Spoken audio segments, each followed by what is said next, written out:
Venice, 25th of June, 1575. 2 foreigners are killed by the plague in the neighborhood of San Marcilian. It's the beginning of the most virulent epidemic of the 16th century.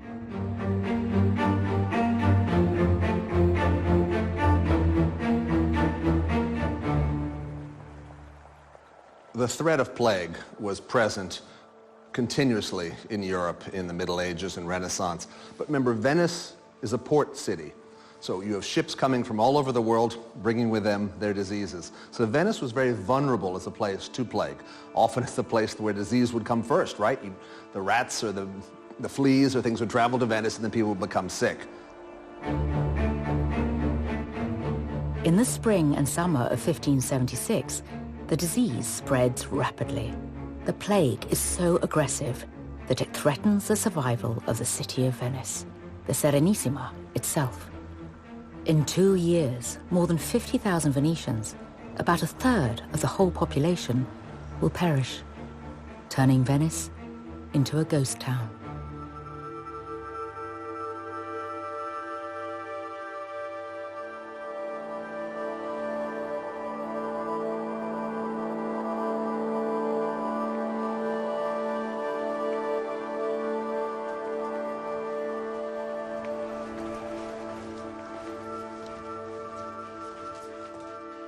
Questi sono i morti di un solo giorno a Venezia, il 21 luglio del 1576. I necrologi riportano il nome del morto e la contrada nella quale è morto. Ecco, leggendo i nomi delle contrade si vede che la peste sta colpendo duramente ovunque. Ci sono morti in tutti i sestieri della città, a Santa Ponal come a San Giuliano, a Rialto, dappertutto.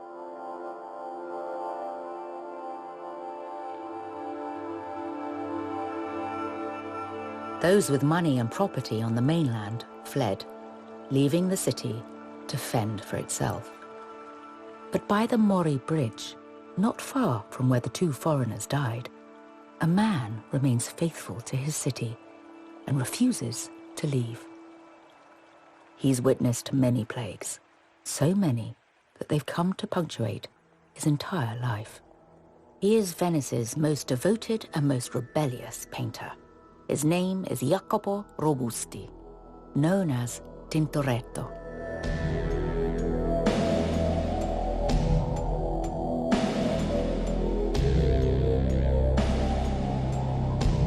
The plague doesn't frighten him. Tintoretto has witnessed the virulence of the disease and so can paint it like no other. His depiction of San Rocco in San Roche Cures the Plague Victims became one of his finest works. People believed, of course, that a plague was a sign of God's punishment. And so the Venetians, like people in other cities, would pray to certain saints, above all Saint Sebastian, or San Rocco, a very Venetian saint who's Tintoretto so devoted to San Rocco. And that's the world Tintoretto lived in, this combination of art and science and personal faith.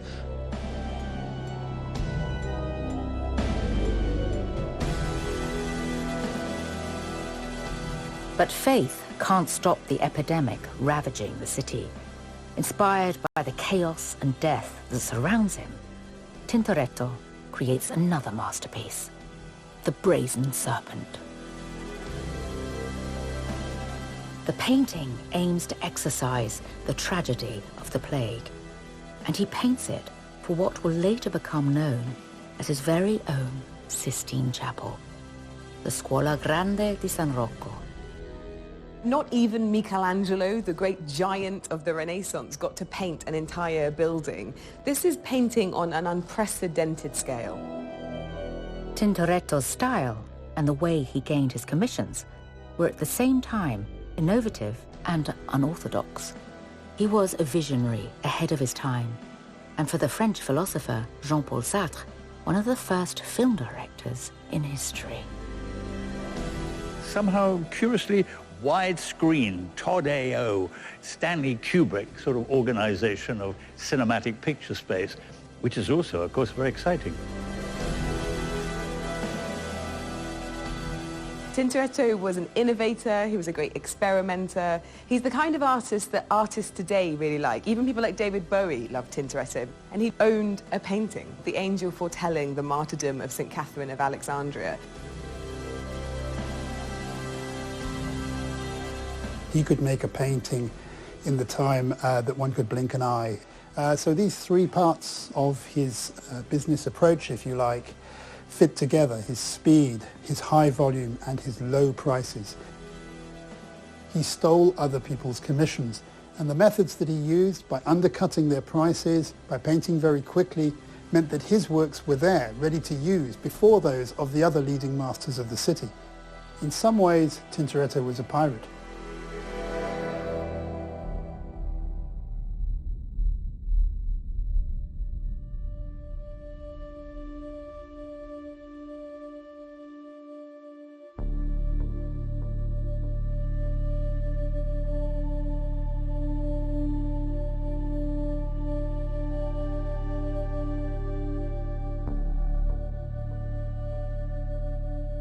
Every day, for almost 75 years, Tintoretto woke up to this view of Venice. He produced over 300 paintings in his lifetime, most of which are still in the city. Other great painters, like Giorgione, Titian, and Veronese, had moved to the city from the provinces. Tintoretto was born in the heart of the city, not far from the famous Rialto Bridge. And for many, he represents the very essence of the Serenissima. Tintoretto felt that he had lots of rivals that were out to get him. And Venice, too, really had to maintain a stronghold on territories. I think there's this lovely relationship where you can say that, you know, in some ways, Tintoretto really is the true Venetian artist.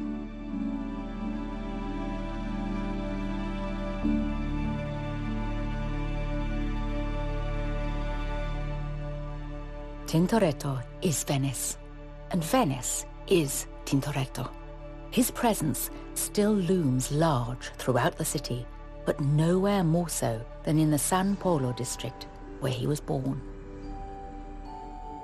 Once an old convent, the Convento dei Frari now houses the Venice State Archive with its 70 kilometers of shelves, safeguarding 1,000 years of history.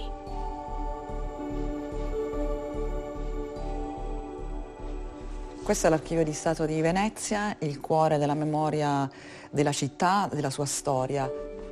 Può sembrare un luogo di polvere, di carte, di cose antiche e morte, in realtà è un luogo di vita.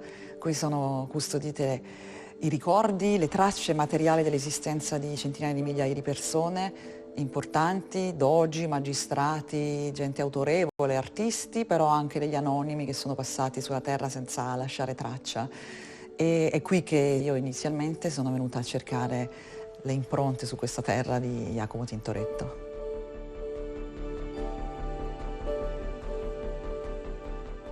Il padre di Tintoretto, Battista, arriva a Venezia dopo il 1509 e trova lavoro nell'industria tessile, che era quella che dava lavoro alla maggior parte degli abitanti della città, era la prima industria della città. A Venezia c'erano migliaia di telai, decine di migliaia di tessitori e centinaia di tintorie. Il padre di Tintoretto comincia probabilmente nel settore dei panni della lana e poi diventerà tintore di panni di seta.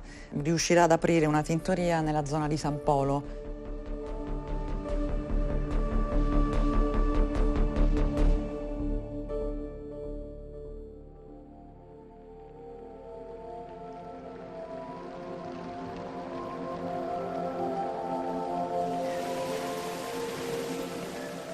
Tintoretto means the little dyer, refers to his father's occupation in the dyeing industry. Many people worked in this industry in Venice at the time, so it associates him with his father, but also with the people of Venice.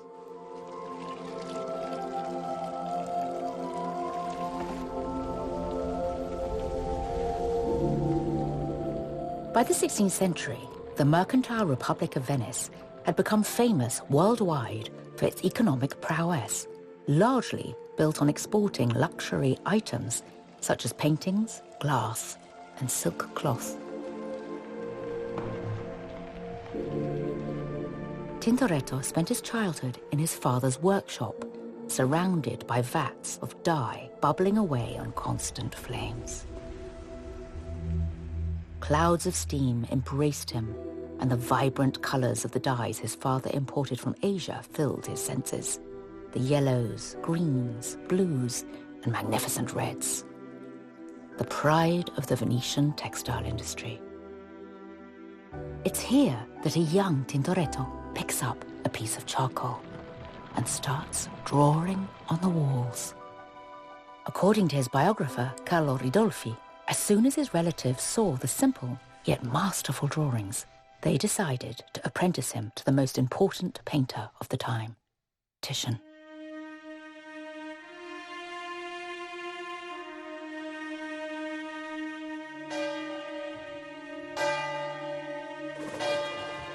In 1518, Titian painted the Assumption, the Assumpta in the Friary in Venice. And in many respects, Venetian art history changed. He became the de facto king of Venetian painting. He was the artist that every prince, every king, every rich patron wanted to have as their artist. Titian was always in work. His paintings traveled around Europe, and he was the artist that all the other artists looked up to. He was the boss of the Venetian art world.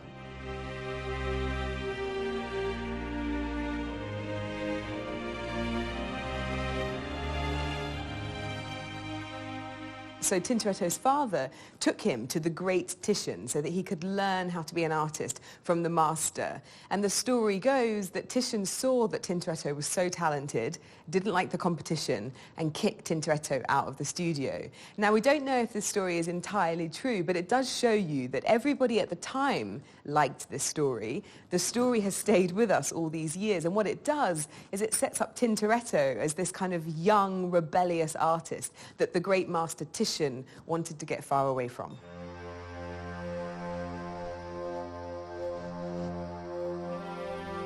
Without a teacher or a patron to guide and protect him, Tintoretto had to fend for himself. Carlo Ridolfi, che ha scritto le vite, nel 600 le vite dei grandi maestri veneziani, ci dice che andava in giro presso i pittori di mobili, i pittori di cassoni a imparare l'arte. Andava anche a dipingere le facciate con i bianchini per mostrare tutto il suo talento al pubblico e quindi c'era probabilmente questa parte autodidatta nella sua formazione.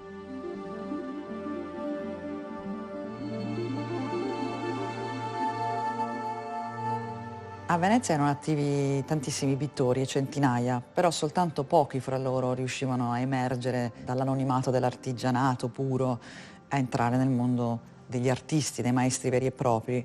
Bisognava appartenere a un circolo, avere degli sponsor importanti, essere appoggiato da personalità influenti della politica e dell'aristocrazia. Tintoretto deve avvicinare qualche personaggio allora importante e cercare di ottenere il suo appoggio.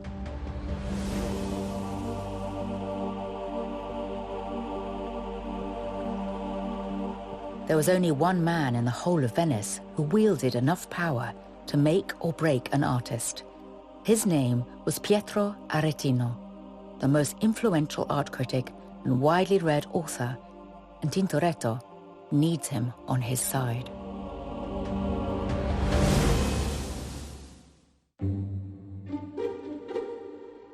Pietro Aretino was Venice's arbiter of good taste, a position that gave him the power to influence and to manipulate the art market.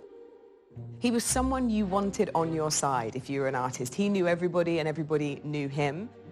Aretino is almost like Titian's manager. He really, really is close to Titian. Aretino, at one point early on in Tintoretto's career, is quite complimentary. He thinks Tintoretto is a great new painter. He's really advises him and wants him to be successful.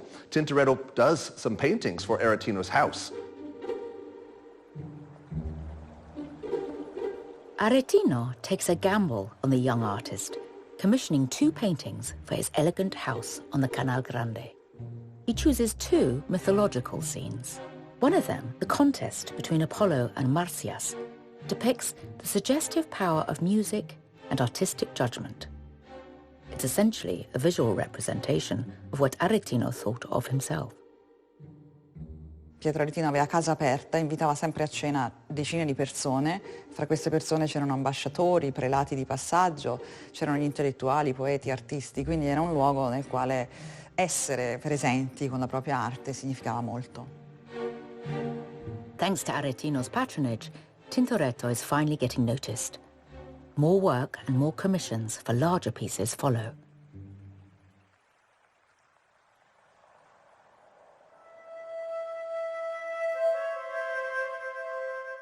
His ambition quickly outgrows his small workshop. So towards the end of 1547, he moves to Canareggio, on the opposite side of the Canal Grande, where he rents an apartment and a larger workshop. È una zona tranquilla della città rispetto a quella in cui Tintoretto è sempre vissuto, è una zona piena di spazi verdi, di case e palazzi intervallati da giardini, orti, ci sono molti ortolani, barcaioli che vivono nella zona, moltissimi artigiani. Deve essere una casa abbastanza grande, più grande sicuramente di quella in cui stava prima, paga il doppio dell'affitto, paga adesso 42 ducati l'anno, che è una somma che comincia a essere consistente se pensiamo che il massimo architetto dello Stato, il proto Sansovino, per esempio, guadagnava all'anno 80 ducati.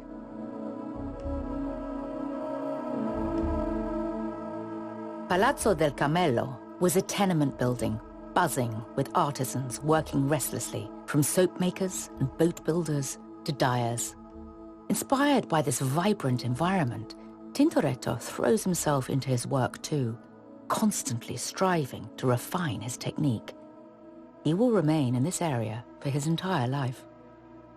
We are in the workshop of Jacopo Tintoretto in the part of Venice called Canareggio, a working class part of Venice, where Tintoretto lived and probably worked. We could be in the space where he worked through his long career.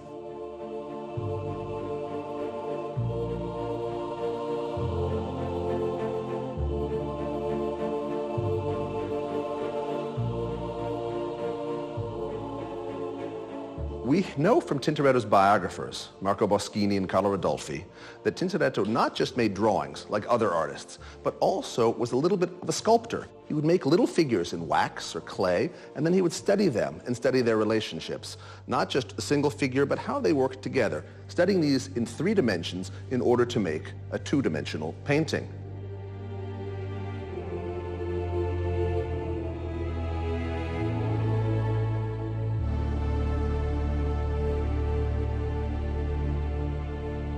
It's also said that Tintoretto would make little theaters, right, little dioramas, and he'd move them around and then also often place little lamps or candles to make strong shadows.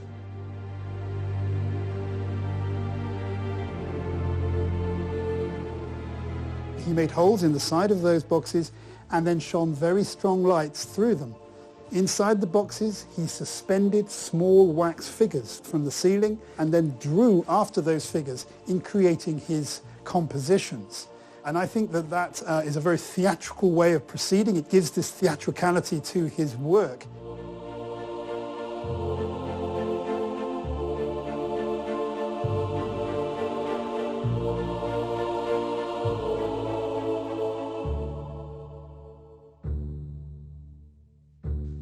Some people find Tintoretto just too theatrical. You know, no one looks like they're comfortable or calm. Everything is very dramatic. But I think that's essential to his storytelling. Tintoretto wanted to convince his viewers of the importance and the validity, the truth of the stories of the saints, the stories from the Bible. And for him, the way to do it was to make it as vivid as possible and to use strong poses, big muscular figures, everything confidently painted with beautiful, long, thick brush strokes, lots of energy, and also very dramatic lighting. Tintoretto's powerful use of light and space lures the viewer into his canvases. His aim is to provoke, to move, and to surprise. Even in his early work, one can detect his daring, innovative style and sensibility. Se guardiamo per esempio alla Cena di San Marcola, che è già un'opera molto potente, dove si vede benissimo già quali sarebbero diventate le sue caratteristiche maggiori, cioè il senso spettacolare della luce, il modo di coinvolgere lo spettatore nella scena religiosa, e poi soprattutto si vede già in questo quadro la sua bravura del pennello, perché si vede veramente ogni colpo di pennello e si può seguire questa specie di virtuosità del pennello che è molto caratteristica del suo lavoro. Tintoretto was often commissioned religious themes. The painting in San Marcola was the first of a dozen Last Suppers that Tintoretto would paint. But what distinguishes Tintoretto's Last Suppers is the sense of energy. Often the forms go out and in, or arms are thrown out, like there's really quite energetic. But also important, the settings are pretty humble. It's like we're in a little Venetian tavern.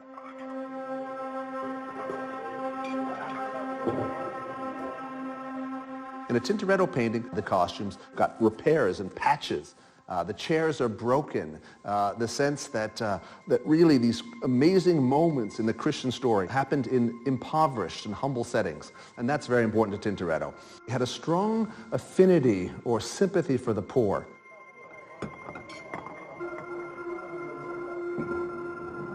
By the early 1540s, Tintoretto was mainly selling to smaller confraternities of artisans, representing the likes of fishmongers and tailors.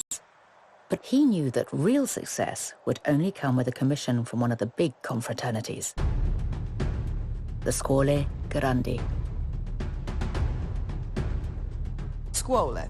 That's Italian for school, but it's not a school. It's something very particular. It's like a confraternity. It's a place that gives help to the poor. It's full of brothers who have devoted themselves financially and spiritually to this one place. It's a great sign of status if you can be a brother in a scuole. So for Tintoretto, this is vitally important for two reasons. One, because it's the most extraordinary advert of what a great artist he is. It really gives him status in the Venetian art world, but also it could give him real security because he hopes he might become a brother of the confraternity.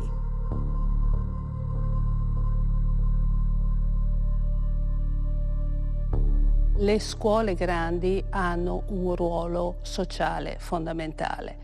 Nate molti secoli prima del Cinquecento, alcune addirittura alla metà del Duecento, come associazioni laiche di fatto di mutuo soccorso, vengono poi a costituire con il passare del tempo un vero e proprio sistema di welfare.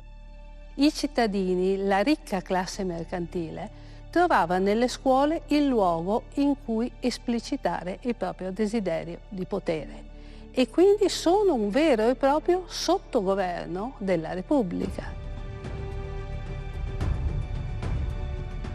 Housed in grand buildings, designed by eminent architects and distinguished sculptors, the scuole boast majestic halls and altars adorned with paintings by the most celebrated artists. They are the keepers of a moment of absolute greatness in Renaissance art, and as such need to be preserved.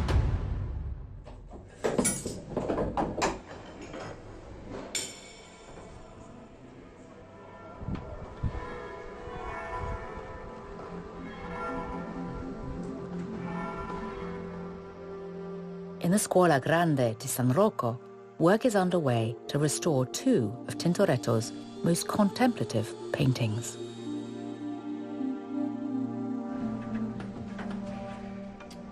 Adesso siamo nella sala terrena della Scuola Grande di San Rocco. I due dipinti che stiamo restaurando sono due figure in un paesaggio totalmente silente, dove l'unica nota di movimento è l'acqua di un ruscello, e una delle figure è vista di fronte e una delle figure è vista di schiena.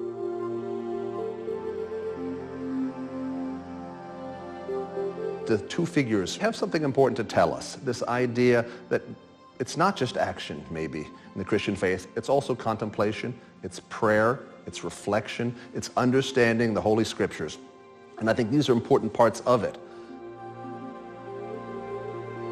We're very grateful for this restoration to focus attention again on paintings that are often overlooked. And this whole theme of contemplation is so important to us right now. We live in a world where we're rushing around, and to stop, to pause, and think about what is crucial, what's important. This is a good lesson from Tintoretto. Today, the Scuola Grande di San Rocco is considered to be Tintoretto's Sistine Chapel. But before he was allowed to paint here, this furious painter would have to gain commissions from another Venetian scholar.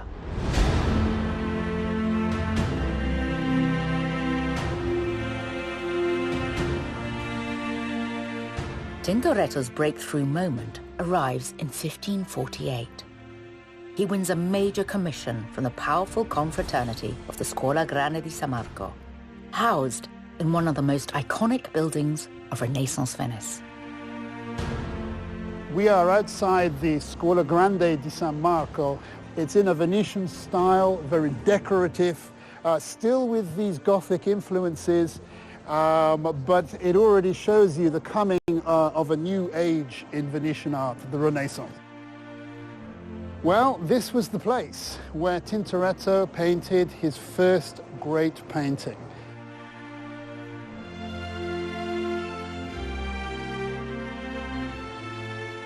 This is The Miracle of the Slave, and it began in 1547, finished in 1548.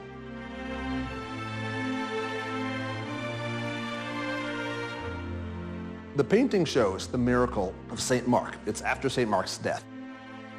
St. Mark comes rushing in from above like Superman to protect the devoted follower there. All of these potential tortures fail. The weapons and tools smash, they snap, they break.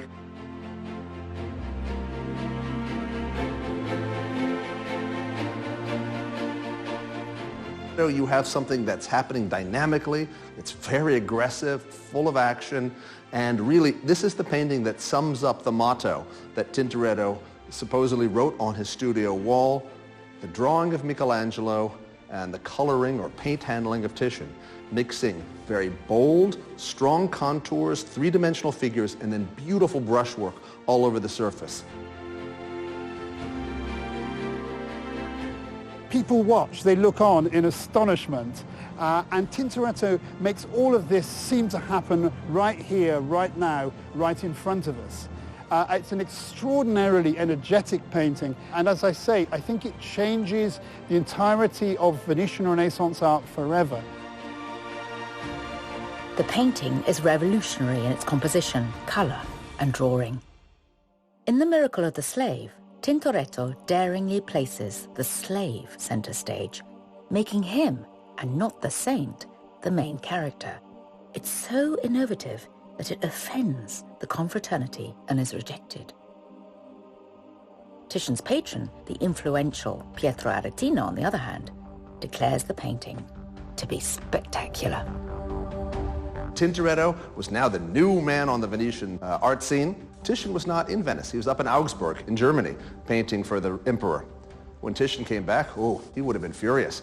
Not only is there a new artist, very threatening, very capable, the young Tintoretto, but his friend Aretino is now promoting Tintoretto. That can't be possible. And suddenly there's a complete stop. No more Aretino letters or descriptions mention Tintoretto. I'm sure Titian said, you have to take a choice, Aretino. You can support him or support me. And Aretino knew that his deep loyalty had to be to Titian. Tintoretto is as impetuous with his brushstrokes as he is with his words and actions. His biographer, Carlo Ridolfi, recounts that once, while Aretino was posing for a portrait, he threatened him as a warning to stop criticizing his work. It became such a legendary story that even the 19th century French painter Ingres painted the scene. I think there's something really tantalizing about the idea that the artist Tintoretto would take on the great Pietro Aretino. I think artists would love that, the idea that the artist could get their own back.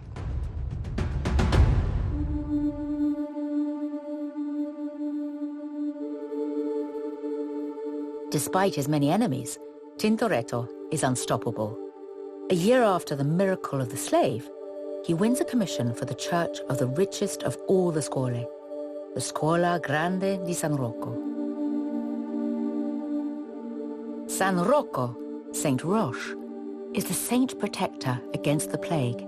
and the protagonist of his dramatic painting, Saint Roch cures the plague victims. È un dipinto di una straordinaria novità. È la prima volta che a Venezia viene raffigurato l'interno di un lazzaretto in cui si muovono insieme uomini e donne in una scena carica di sentimento religioso ma anche di profonda umanità, con un gioco di luci che è assolutamente straordinario.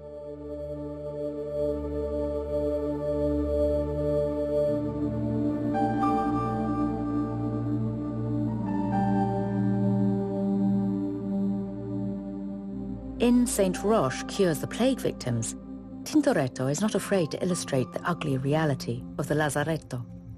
Named after one of Venice's small islands, it's in these dismal buildings of death that the Republic of Venice confines the infected. The Lazzaretto was an ingenious way of containing the disease, alongside another system of protection, the quarantine. The word quarantine even comes from the Italian word quaranta, which means 40. So when a ship arrived in Venice, everybody would spend 40 days on the island Lazzaretto, which was to keep Venice safe from any potential plague threats.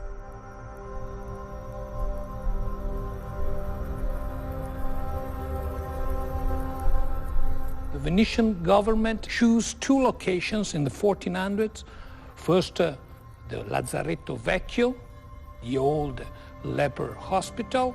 It was built in 1423 to keep the people who were already affected by all kinds of epidemics. And secondly, to build the Lazzaretto Nuovo with the different, more crucial function, to put them in quarantine, to prepare them for the access to the main city.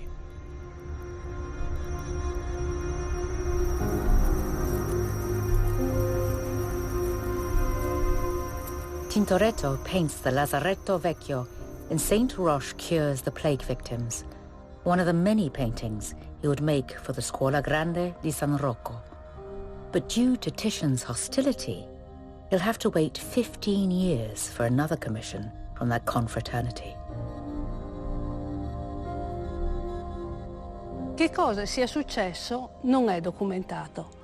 Molto probabilmente, o almeno una tradizione abbastanza radicata, vuole che sia stata l'opposizione di Tiziano che, ingelosito, gli abbia messo un po' i bastoni fra le ruote, essendo uno dei confratelli della scuola.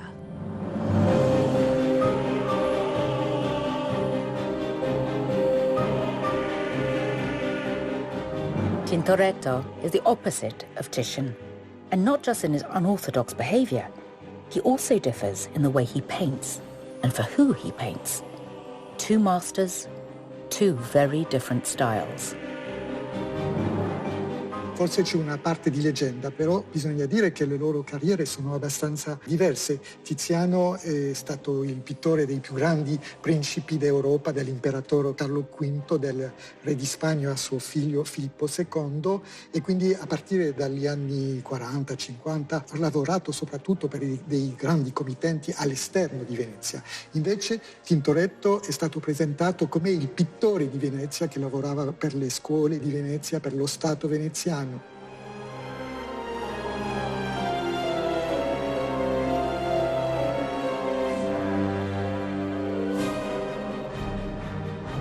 Titian's paintings have a wonderful harmony and balance. He uses colour in a really majestic way. He covers the surface beautifully. You're not looking at the paintbrush marks. You're not looking at the raw canvas.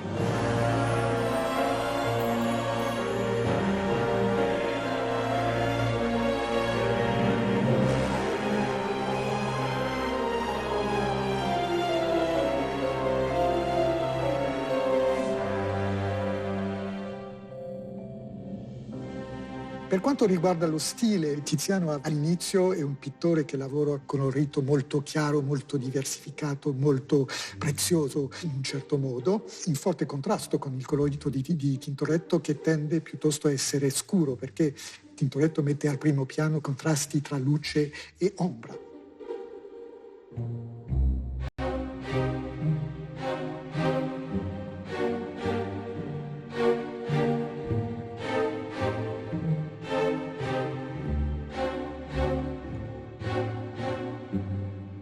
Tintoretto often used dark ground in his paintings. This was quite unusual. Most other artists before him had used white grounds, pale ground.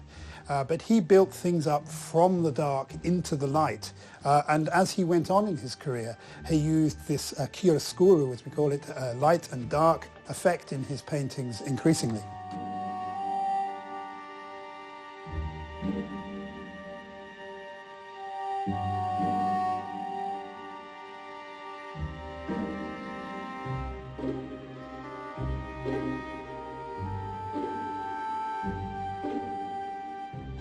What's interesting about Tintoretto is he experimented a lot, often used darker grounds, a middle tone, maybe a brown. That way you can apply both light colors like white or dark colors like black on it. You can save a lot of time if your sort of central tone is how you begin. Again, these painters are businessmen. They want to be efficient, and Tintoretto was the greatest businessman of them all.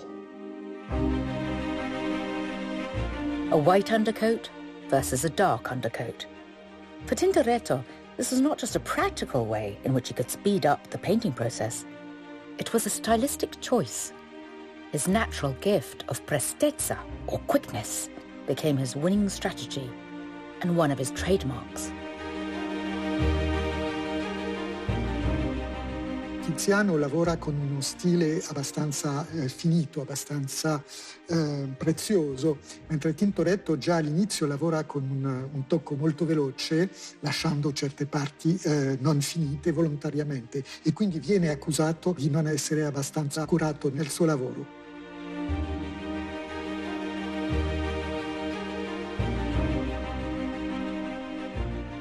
He developed a way of painting that was quick, that didn't show the high finish that was expected in Renaissance art. He developed a style of non finito, unfinished work, often painted alla prima onto the canvas, straight onto the canvas with deep pools of shadow. Again, this meant that he could paint very quickly. His style was famously fast and furious.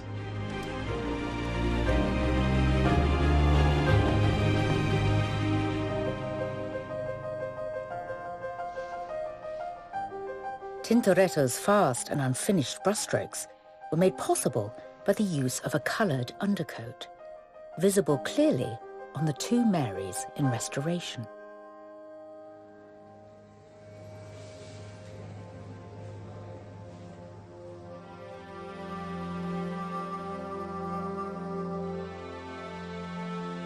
Tintoretto era un pittore che puntava molto al risultato. Aveva in mente evidentemente un'immagine e ha piegato un po' la tecnica pittorica all'ottenimento immediato di questa sua immagine mentale. Lui per esempio inventa la preparazione colorata.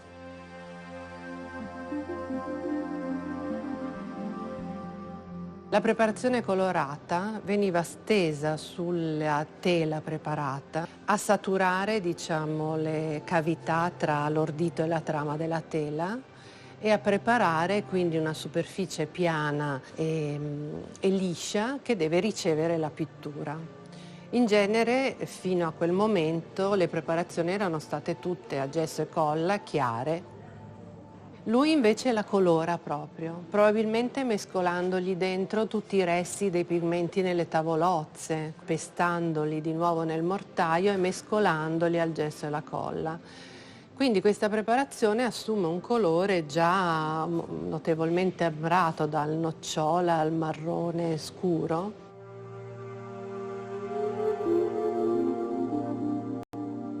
With success almost tangible, Tintoretto suffers another setback. His style is soon called into question by a newcomer on the Venetian art scene.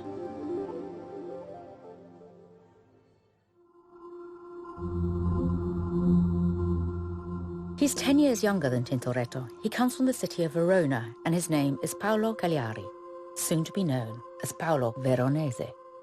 For the second half of the 16th century, he will dominate the Venetian art scene with Titian and Tintoretto.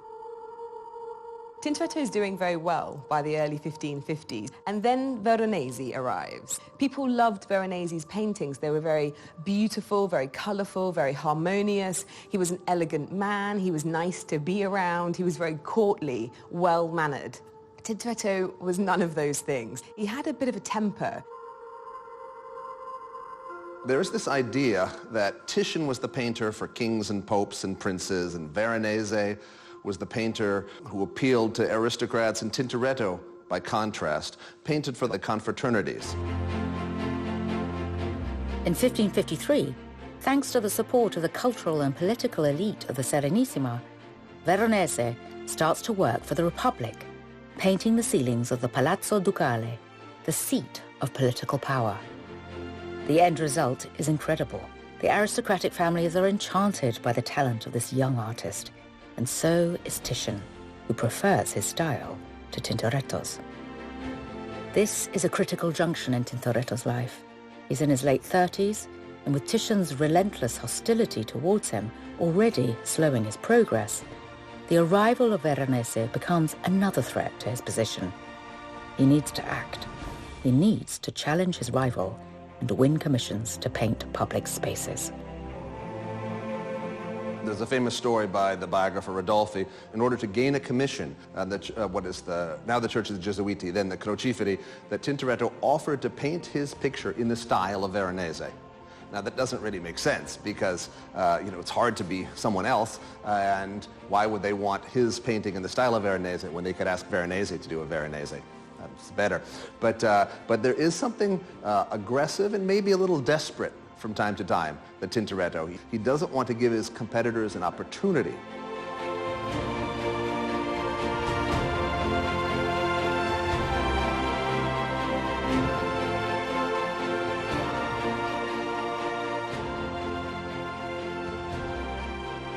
Paolo Veronese e Tintoretto si conoscevano, si frequentavano professionalmente, si guardavano l'uno con l'altro e apprendevano l'uno dall'altro. La rivalità fra loro non era personale, non c'era un'antipatia personale come quella che correva fra Tiziano e Tintoretto, c'era però una profonda rivalità artistica, e ciò che soprattutto Paolo Veronese non accettava di Tintoretto erano i suoi metodi, il modo in cui si procurava le committenze, essendo disposto a dipingere alla maniera degli altri, abbassando completamente il prezzo del concorso, quindi dicendo che avrebbe dipinto per poco o addirittura nulla. Tutto questo per Paolo Veronese era inaccettabile. Diceva che fare così era un distruggere il concetto della professione e le proprie sostanze.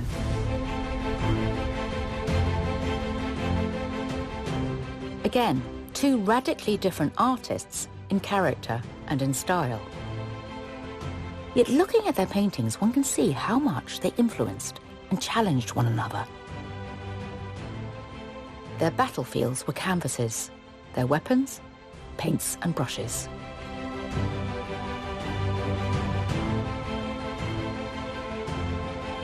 An artist like Paolo Veronese also had a special brand. Besides his elegant figures, he also liked a certain palette, these soft pastel colors, sort of, pale blue, lemon yellow, salmon pink, lime green, use these again and again. So from across a room, a visitor in the 16th century would say, that's clearly a Paolo Veronese. Look at these colors, look at this palette.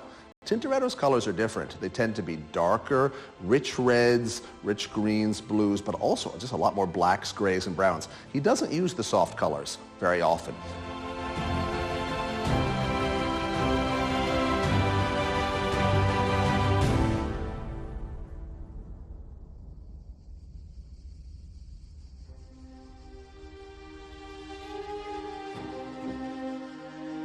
The highlight of the artistic dialogue between Tintoretto and Veronese comes in the early 1560s when they paint the same theme, the marriage at Cana.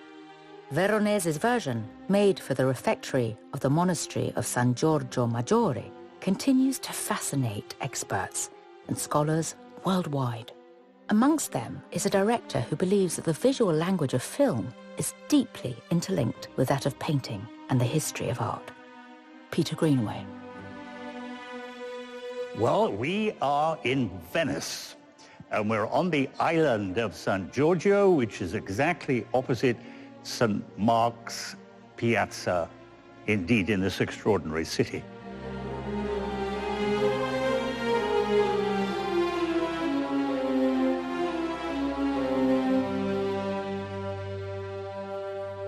And here is a painting by Paolo Veronese of a classic subject matter of the marriage of Cana.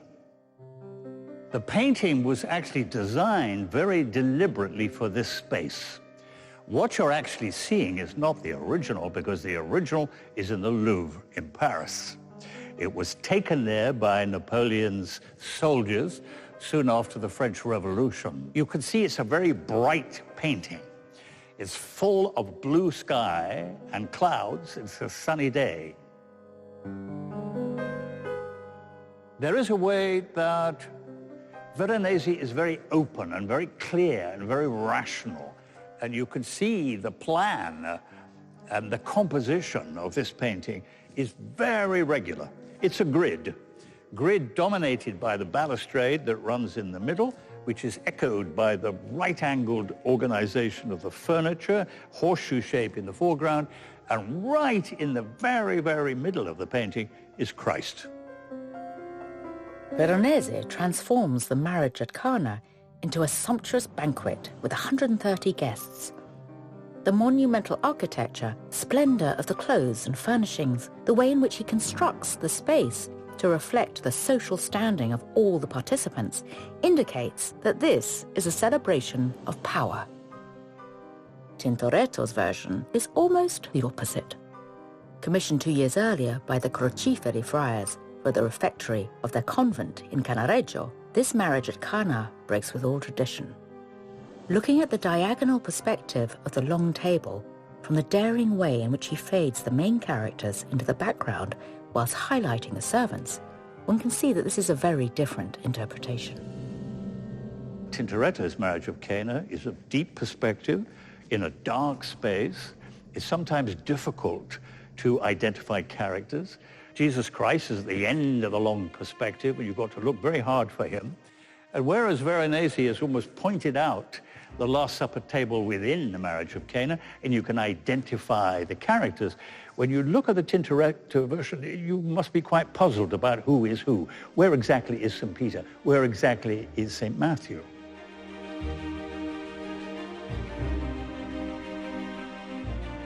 Well, I think if you want to play, indeed, these interpretations, the contemporary suggestion, indeed, that Veronese would represent the classical tradition of music, but there is a way, indeed, that Tintoretto would represent the Dionysian activity of improvisational jazz.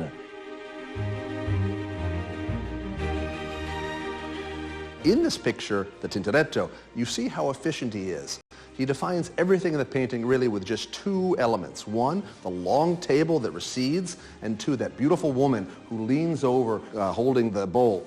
Those two to really create the whole composition. Everything else, the portraits, the other details, are pretty simple, but it's another example of Tintoretto obtaining a maximum effect with a minimum of means.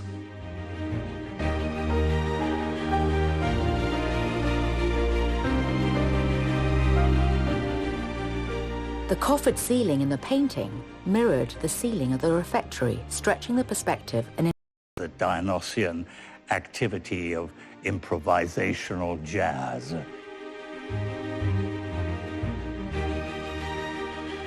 In this picture, the Tintoretto, you see how efficient he is. He defines everything in the painting really with just two elements. One, the long table that recedes, and two, that beautiful woman who leans over holding the bowl.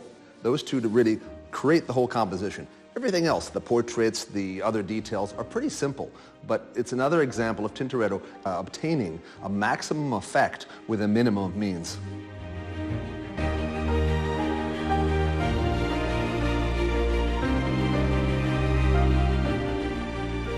the coffered ceiling in the painting mirrored the ceiling of the refectory, stretching the perspective and enhancing the feeling of depth within the space, making this a very cinematic painting.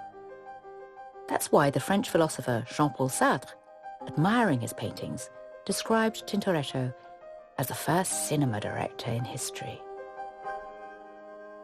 Quello che caratterizza veramente Tintoretto è il suo linguaggio pittorico completamente nuovo, fondato in particolare su una messa in scena nella profondità dello spazio, cioè le figure non sono più sulla superficie, vanno veramente fino in fondo allo spazio pittorico, e in questo senso può far pensare a questi grandi registi un po' barocchi del cinema del Novecento, e penso in particolare a Orson Welles, che anche lui sottolinea molto la profondità delle inquadrature, e si ritrovano un po' le stesse idee. Orson Welles è molto famoso per aver raffigurato il che non si faceva prima, i soffitti, per accentuare appunto la profondità dello spazio, e anche Tintoretto molto spesso raffigura i soffitti per lo stesso scopo.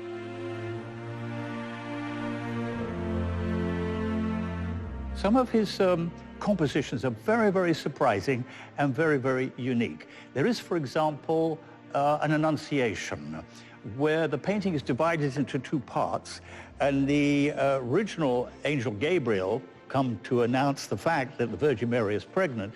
He's certainly there, but represented by a great flurry of small angels as well, and they're all coming through a window, and you can actually see the edge of the window space. That's a very contemporary sort of phenomenon, breaking the painting up in different spaces.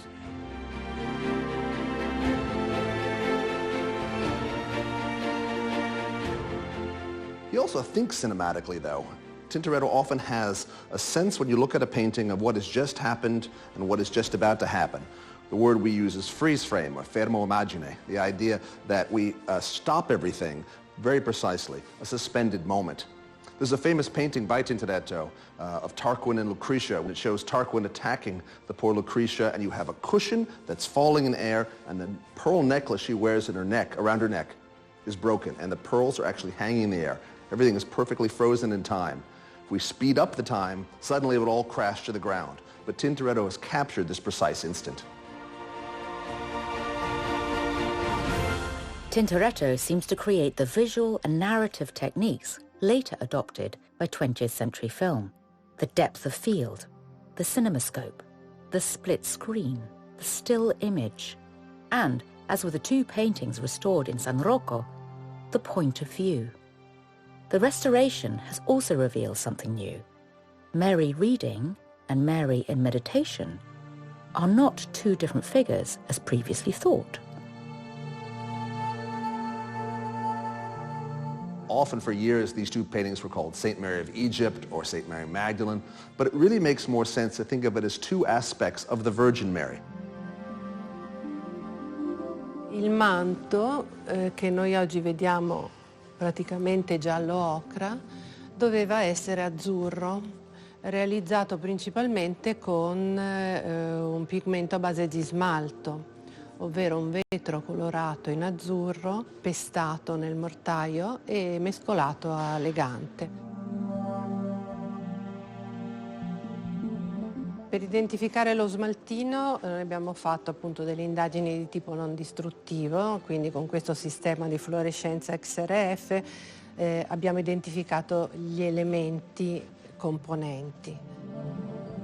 Il fatto che questo manto dovesse essere azzurro corrobora in maniera stringente il fatto di indicare queste due figure come la figura della Vergine. Tra l'altro un'idea di come potesse essere inizialmente ce l'abbiamo confrontando queste figure con l'immagine di Maria della fuga in Egitto.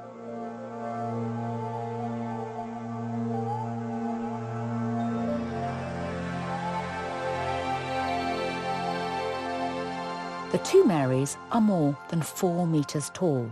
Since the miracle of the slave, Tintoretto preferred painting on a large scale. It's in the Church of the Madonna dell'Orto, opposite his workshop in Cannareggio, that he finds the perfect space to accommodate his epic visual narratives.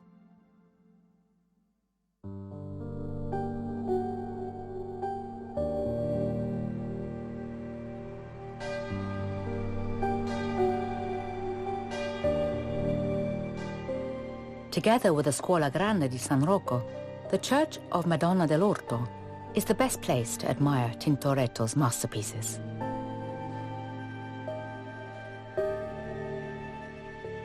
La chiesa della Madonna dell'Orto è la più importante della vita di Tintoretto. Tintoretto ha abitato moltissimi anni qui vicino, proprio qui di fronte, nella casa del Cammello, e successivamente, quando ha acquistato la sua casa, l'ha acquistata al Ponte dei Mori, vicinissimo qui.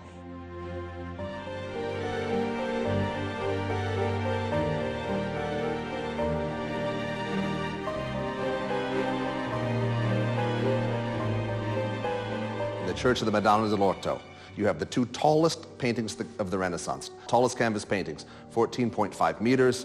These two paintings were Tintoretto's idea. He went to the church and said, I would like to paint two giant paintings. And the monk said, we don't have the kind of money. He says, no, just pay me for the materials. I'll do the work for free. Tintoretto wanted the opportunity. He wanted to show to everyone in Venice that he could paint enormous paintings, super tall, and that way advertised that he would be the obvious person to paint the Scuola Grandi di San Rocco. It was a giant advertisement for the next stage of his career.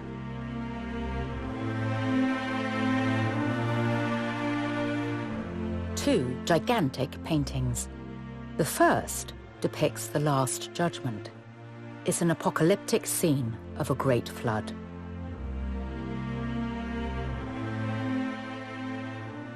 A torrent of water bursting the riverbed, causing a cosmic deluge that swallows humanity.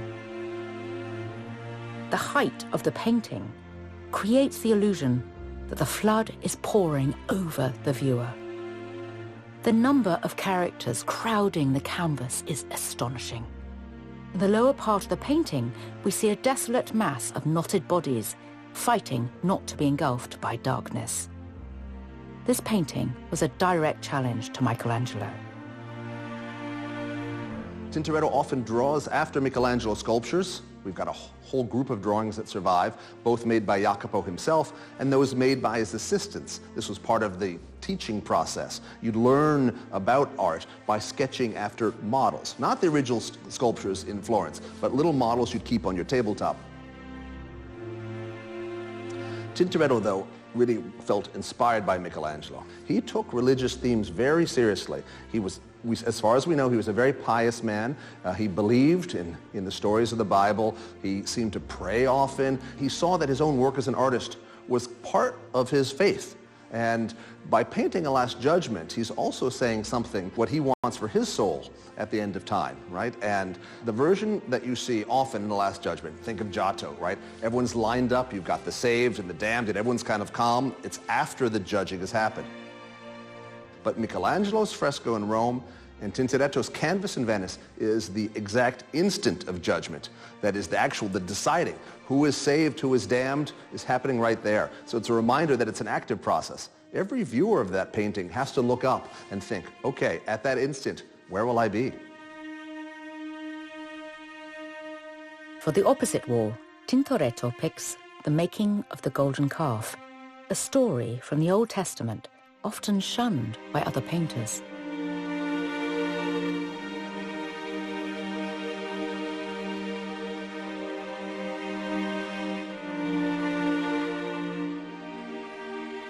It's one of the most interesting portrayals of this subject in art history. I love this painting because Tintoretto really shows you this as if it were a real event. So you see Moses up above receiving the tablets from God, and down below, the Israelites, well, they've run out of patience. They want to forge their own God. So you see them taking off their earrings, getting all the gold together so that they can make their own idol. They make a calf. Is a painting about idolatry, about impatience, and up above it's about spirituality and heaven. And the amazing vertical format, I think, really emphasizes that.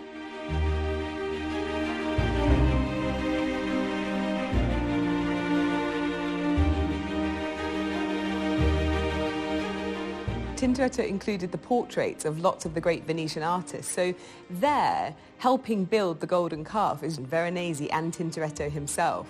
It's almost like Tintoretto saying that you have to be careful with these painters because you can get seduced by their paintings, and you mustn't worship the Venetian artists, you must still worship God. The large canvases of the Madonna dell'Orto gave Tintoretto time to reflect on the responsibility of an artist when depicting religious scenes, and proved that he was ready to embark on an even more ambitious undertaking, painting for the Scuola Grande di San Rocco.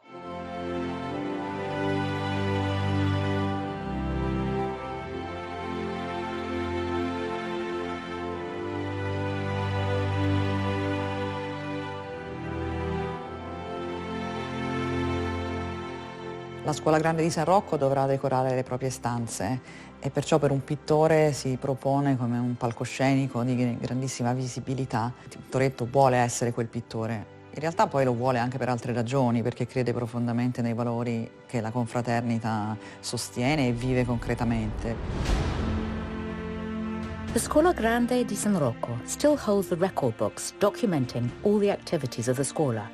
Tintoretto's name features several times. Here we can find records dated the 31st of May and the 22nd of June 1564, describing the events surrounding the competition to paint the centerpiece for the ceiling of the Sala dell'Albergo. They invited all the great artists of the day to come and compete, including Veronese. Now, Tintoretto, he didn't think that he was everybody's favourite. He thought that there were almost people out to get him. He was right. The dislike towards him was so strong, it was recorded in the school's archive. Nella scuola c'è addirittura un confratello importante che si chiama Zuan Maria Zignoni, che ha offerto 15 ducati di tasca sua, della sua borsa, dice, purché il pittore prescelto non sia Tintoretto.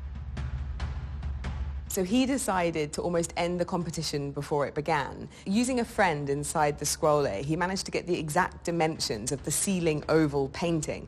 So instead of doing a preparatory sketch, which was what the competition was, Tintoretto painted the finished version for the oval ceiling.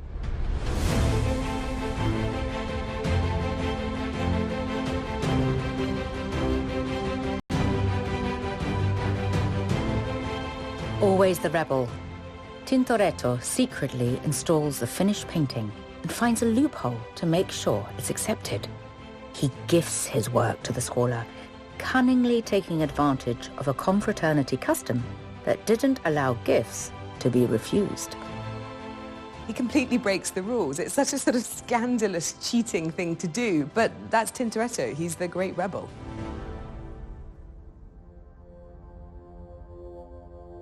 So how did he manage to hoist his canvas to reach the very high ceiling of the Sala dell'Albergo? Queste sono le soffitte della Scuola Grande di San Rocco. Questa struttura portante reggeva tutta la parte decorativa. Creando dei ponteggi da sotto, le tele venivano fatte passare diagonalmente attraverso i fori predisposti e collocati in sede. Ed è questo probabilmente il modo per cui gli è facile issare, prima che i termini del concorso scadano, il proprio San Rocco in gloria già terminato all'interno della struttura. No other painter would have been so arrogant as to openly disregard the rules. Tintoretto gained the reputation of being unruly, but at the same time, he was asked to paint the rest of the ceiling, albeit out of his own pocket. With his ambition to paint for the Scuola Grande di San Rocco fulfilled, he now wants to join the confraternity. Tintoretto ha chiesto di essere ammesso come confratello alla Scuola Grande di San Rocco, la sua domanda però non è stata presa in considerazione. Per lui è molto importante diventare membro e confratello della scuola e Tintoretto vuole entrare nella scuola per merito. Così presenta nuovamente domanda d'ammissione. Le domande d'ammissione vengono messe ai voti, Tintoretto ottiene 85 voti favorevoli e 19 contrari e finalmente viene ammesso. Diventa confratello della Scuola Grande di San Rocco l'11 marzo del 1565. Ha già più di 45 anni. Non solo diviene confratello, ma entra anche direttamente in banca, il gruppo di governo che comanda.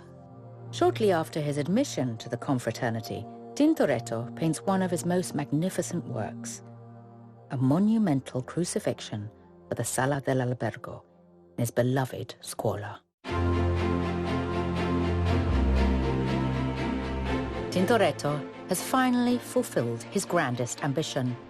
he will paint the entire Sala dell'Albergo for the Scuola Grande di San Rocco. This time, without competition. His paintings depicting the Passion of Christ are imaginative and deeply spiritual. And the crucifixion will make him famous across Europe.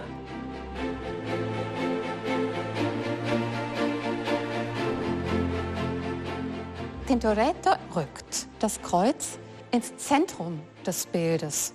Nun postiert er die Zuschauer der Kreuzigung hinter dem Kreuz.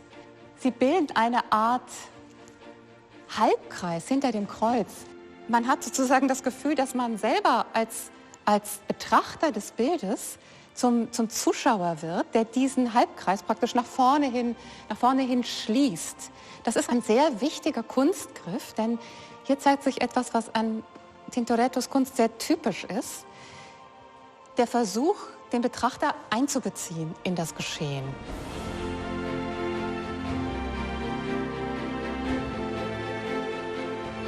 He makes it like a movie. He really shows you the drama and the pathos and the real pain of the crucifixion. He wants you to feel as if you're there.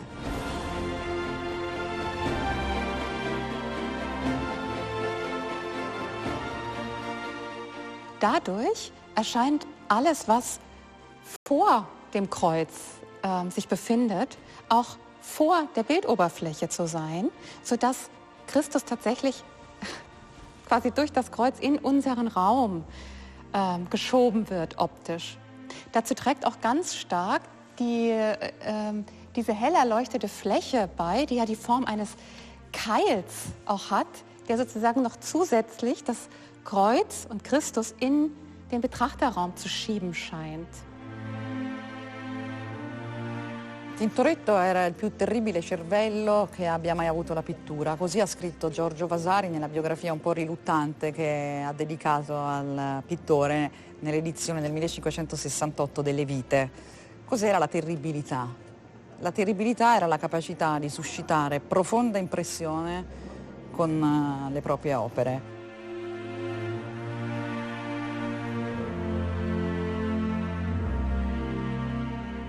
L'aggettivo terribile è molto appropriato per Tintoretto perché davvero profonda impressione suscitano i suoi quadri che non vogliono mai compiacere lo spettatore, non vogliono lusingare i suoi sensi.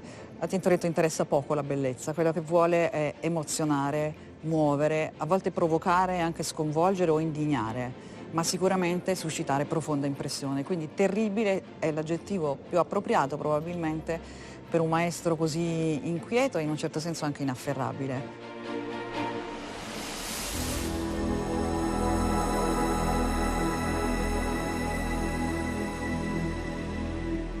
In the Crucifixion, Tintoretto paints velvet hats mingling with turbans and other exotic headwear. 16th century Venice was a multicultural city, and languages from all over the world could be heard in St. Mark's Square.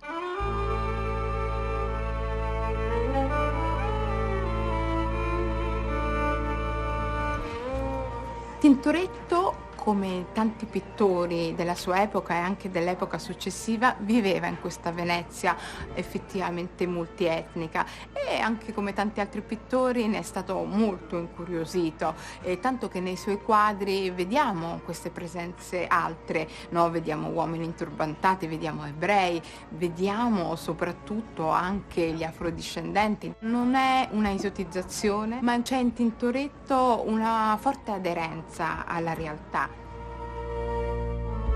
Another painting also bears witness to Venice's multicultural society. A portrait by Domenico, one of Tintoretto's sons and main collaborator, depicts a rich, well-educated black man.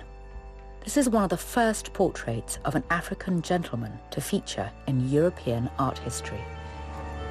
Un gentiluomo afrodiscendente, quindi non uno schiavo, ma una persona che probabilmente era un nobile, probabilmente era un commerciante, comunque una persona benestante. Fino a quel momento i cosiddetti altri africani erano soprattutto schiavi, questa è l'importanza di questo ritratto estremamente bello ed elegante.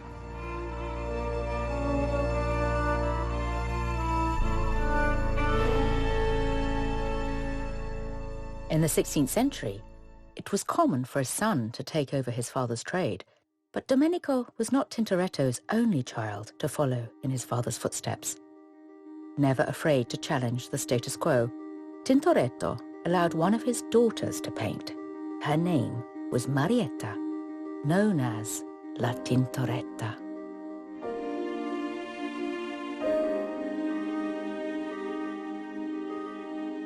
He gave her a good art school training and even took her with him when he went to do commissions. But she would have been disguised as a boy. She would have been wearing men's clothing. Le bambine di buona famiglia infatti non potevano uscire, non avevano questa libertà.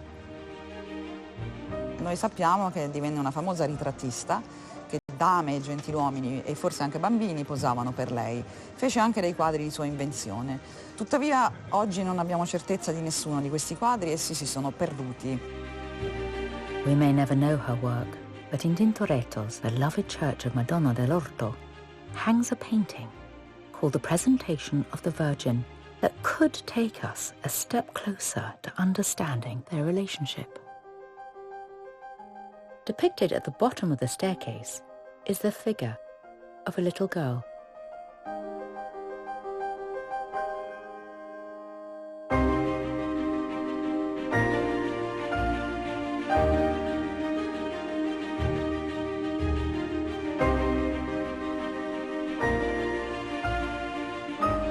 La bambina e la donna sono dipinte con una tale maestria, con una tale tenerezza, si direbbe, con una tale perfezione, che è nata subito la leggenda che raffigurassero l'amante tedesca, l'amatissima amante tedesca di Tintoretto e la sua bambina Marietta, dunque che la bambina ai piedi della scala sia proprio la figlia del pittore.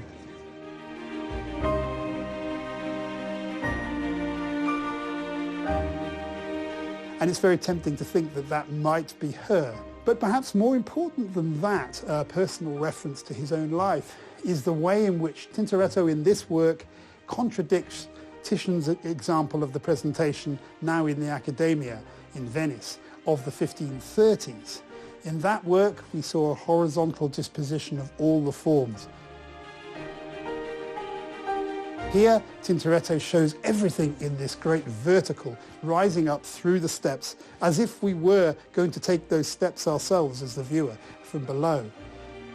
It kind of subjectivizes the image, makes it more understandable in terms of our own experience, and it's one of his great pictorial techniques.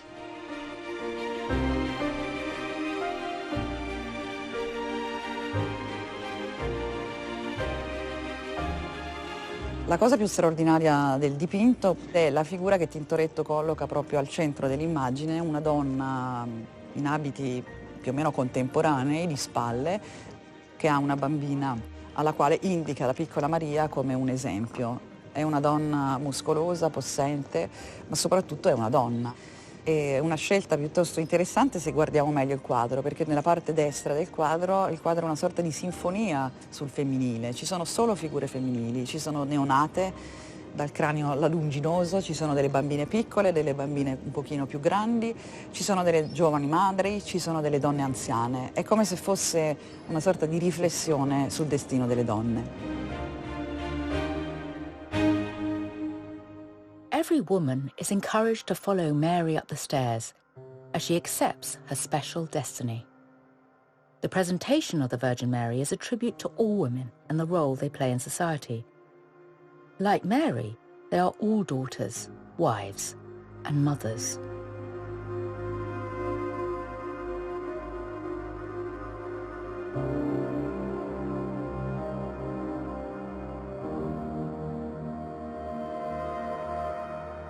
The way Tintoretto paints women was groundbreaking, and another example of his distinctive representation of women can be seen in the painting Susanna and the Elders.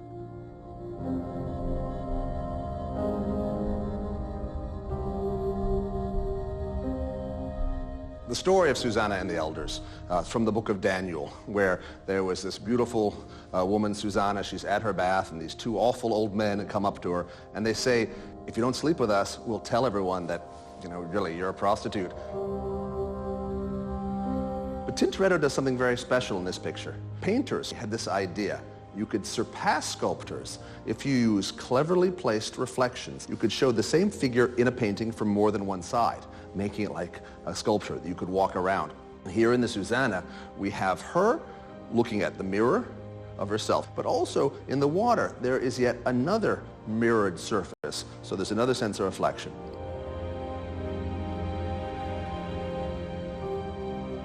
Two old men who are looking right at her. There's actually a third person. That's us as the viewer. We are the third man, so we're looking at her body from all sides. This painting is an unconventional take on a well-known biblical story. Tintoretto ridicules the elders. He depicts them in grotesque and comical poses. By doing so, he challenges the viewers, turning them into voyeurs, just like the elders, and thus inviting us to reflect on the despicable act of spying. Susanna, on the other hand, is painted in a very serene way, fully confident in her own beauty. Her figure is extremely realistic, considering that Tintoretto rarely used female models.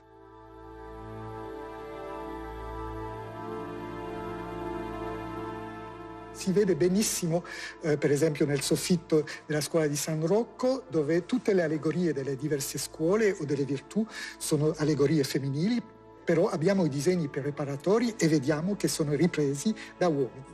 Perché faceva questo? Probabilmente c'era una ragione materiale, cioè era molto più semplice disegnare un nudo tra gli allievi che aveva attorno a sé che una donna che bisognava cercare, pagare, eccetera. E quindi c'era questo motivo pratico, diciamo.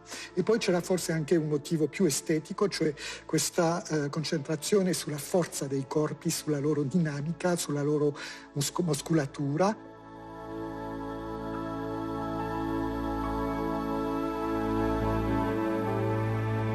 Behind almost all of Tintoretto's paintings are febrile, preparatory drawing. Yet he rarely completed a full sketch of his final vision. He wasn't interested in extensive preparation. His furious painting style meant that he only ever took random notes, drew single figures, almost impatient to get the work done. This quickness of touch is also visible in the two Marys in the Scuola Grande di San Rocco. In questo caso, nella radiografia, noi vediamo bene i tratti sottostanti. Nel disegno preparatorio, Tintoretto realizza un corpo femminile molto muscoloso, con una muscolatura e dei volumi abbastanza accentuati. Questa coscia e il polpaccio, che è piuttosto importante sia come volume anche come segno. In parte lo riconosciamo in questi tratti più chiari che vediamo in trasparenza. Questa individua tutta la gamba della Vergine, ma anche nella composizione delle braccia. L'aveva disegnato un po' più ampio, poi in fase pittorica l'ha ridimensionato.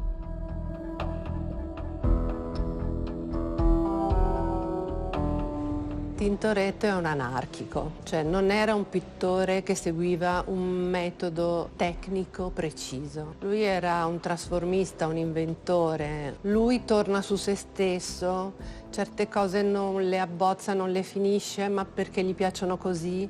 Altre cose invece le aggiusta, le ridisegna, ci ritorna sopra. The two Marys, painted in about 1582, are among the last canvases created for the Scuola Grande di San Rocco. They represent the last phase of the work that Tintoretto started for the Scuola in 1575, when Venice was engulfed in fear and death.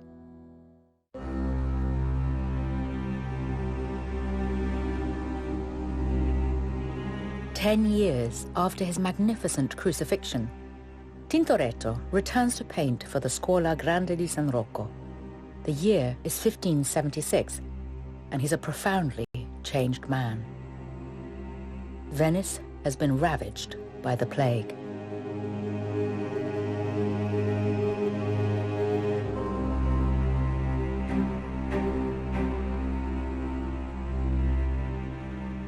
Sono i mesi più drammatici per Venezia.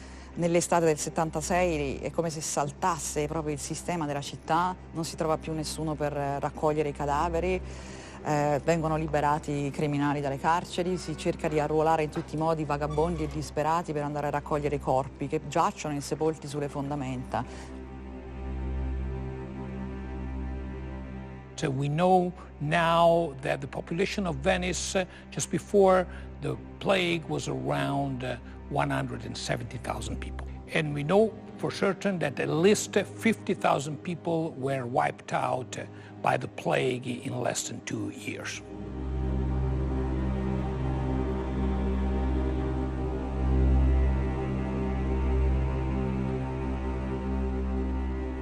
Among the thousands who lose their lives in those long and terrible years is Titian.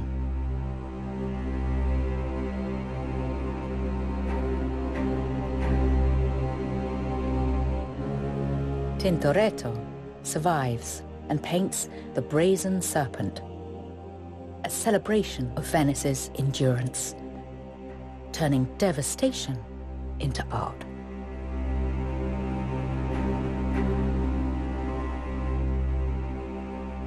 Das Bild steht in direktem Zusammenhang mit dieser großen Pest, denn die alttestamentarische Erzählung von den Schlangen, die die Israeliten befallen und sie beißen, lässt sich direkt als Metapher für die Pestkrankheit lesen. Mit der Errichtung der ehernen Schlange hört in der biblischen Erzählung die Schlangenplage auf. In der alten typologischen Tradition wird die am Stab des Moses aufgerichtete Schlange mit Christus am Kreuz identifiziert. Nothing short of a miracle, Tintoretto and his family survive the plague. To show his gratitude to Saint Roch, patron against the plague, he offers not one painting, not even to paint one of the halls, but to paint the entire scuola di San Rocco. Per Tintoretto questa è l'opera della vita, il luogo in cui esplicitare liberamente la propria arte. Un luogo totalmente suo. On the 21st of July, 1577, the plague is declared officially over. Venice is safe. To celebrate the end of the epidemic, the city builds a new church, the Redentore. This is but a short respite for the city. On the evening of the 20th of December, a furious fire rages through the Palazzo Ducale, the Doge's palace, destroying some of the most prestigious rooms. Priceless paintings from masters like Bellini, Titian, Veronese, and Tintoretto perish in the flames. The Republic begins a long period of restoration involving the workshops of the most famous painters. His creative energy intact, Tintoretto, now well over 60, rises to the challenge, and the Doge's palace becomes his final battleground. In 1582, the city issues a competition to paint its most important room, the higher council hall. Tintoretto wants this big public commission, but he doesn't get it. It goes to Veronese.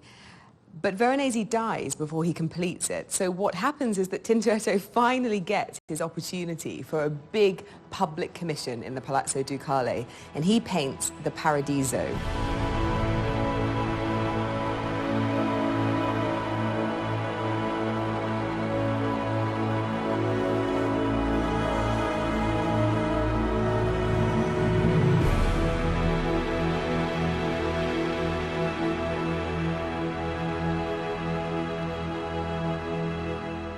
This is the big painting that would go behind or above the tribune wall where the Doge and the councillors would sit.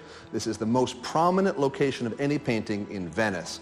It's a very challenging subject. You have the moment of the Virgin Mary and Christ up in heaven. Around you have the apostles and evangelists and saints and angels flying deep into the distance. An interesting way that the figures in the foreground are a little bit in shadow. The figures in the background are much more brightly lit, which gives you a great feeling of depth. This picture, the Paradiso, is commonly called the largest Old Master painting in the world. It's enormous.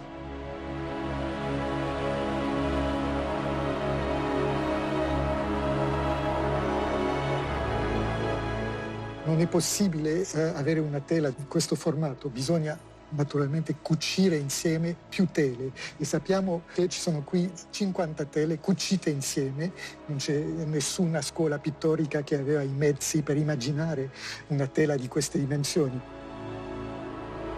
È anche eccezionale dal punto di vista del numero delle figure, si dice anche sono 500.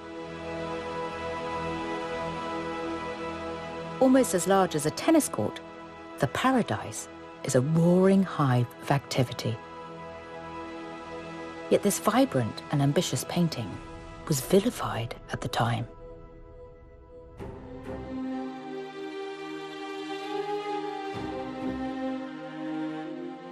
Federico Zuccaro, un pittore che aveva molto lavorato a Roma, ha detto che era veramente una vergogna avere dipinto il Paradiso in questo modo e che si aveva l'impressione di vedere la calca della gente in un mercato.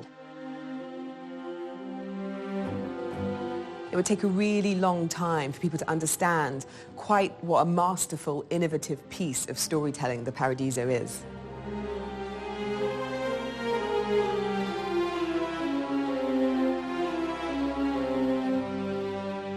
Around this time in 1590, Tintoretto's beloved daughter Marietta dies, and he will never recover from this loss. She fades away, her work quickly erased from history. The image of La Tintoretta, though, will continue to fascinate and inspire generations of artists for centuries to come. La morte precoce di Marietta la consegnò al mito e alla leggenda. Alla fine la scena della sua morte, vegliata dal padre, è diventata un soggetto amatissimo dai pittori dell'epoca romantica e dell'Ottocento. Si conserva un famoso quadro di Léon Cognet e anche di Eleuterio Pagliano, un nostro pittore italiano dell'Ottocento. Tintoretto non si riprese mai dalla morte di Marietta e la pianse per sempre, così almeno ci raccontano i suoi biografi. Despite being old, frail, and devastated by the death of his daughter, Tintoretto finds the strength to paint for San Giorgio Maggiore. This church will house his last masterpieces. In 1594, at the age of 75, he falls ill with an aggressive fever. He tries to fight it for 2 weeks before giving in. Tintoretto sta per morire, ma la sua voce non trema, è ferma ed è lucida. Non riesce più a scrivere e quindi chiama il notaio nella sua casa e detta. Usa delle parole molto semplici per dire quanto ha amato la pittura. La definisce questa operazione tanto nobile e virtuosa. Ecco, senza retorica alcuna noi comprendiamo che cosa la pittura abbia significato per lui. Tutto il resto non aveva importanza. Jacopo Robusti, known as Tintoretto, son of Battista. Sound of mind and intellect, but infirm of body, being confined to bed. I want all my children, both male and female, to be my heirs, but with the conditions outlined below. I want all my belongings relating to my profession to go to my son, Domenico. I want my son, Domenico, to finish those of my works which remain incomplete, using that manner and diligence that he has always used on many of my works. Tintoretto non lascia disposizioni circa il proprio funerale, non chiede particolare pompa, non ha nessun interesse nemmeno per la sua tomba, non chiede una lapide, non se ne interessa minimamente e infatti verrà seppellito anonimo nella tomba del suocero qui alla Madonna dell'Orto. Having outlived both his great competitors, Titian and Veronese, Tintoretto dies on the 31st of May, 1594. He's 75 years old. He doesn't leave riches. He leaves an artistic inheritance behind. The name Tintoretto and a prolific workshop that will continue to produce great art long after his death. A workshop that remains one of the most successful in art history to date. Tintoretto's workshop continued for more than 60 years after his death, a very successful family business in Venice. And this contrasts completely with the failure of Titian's workshop after 1576 when he died. We know that that workshop ended in death, the death of his son, and in family infighting. But Tintoretto's workshop, on the contrary, went on for producing paintings of top quality for many years after his death. Maybe this is the final victory of Tintoretto over his old master, Titian.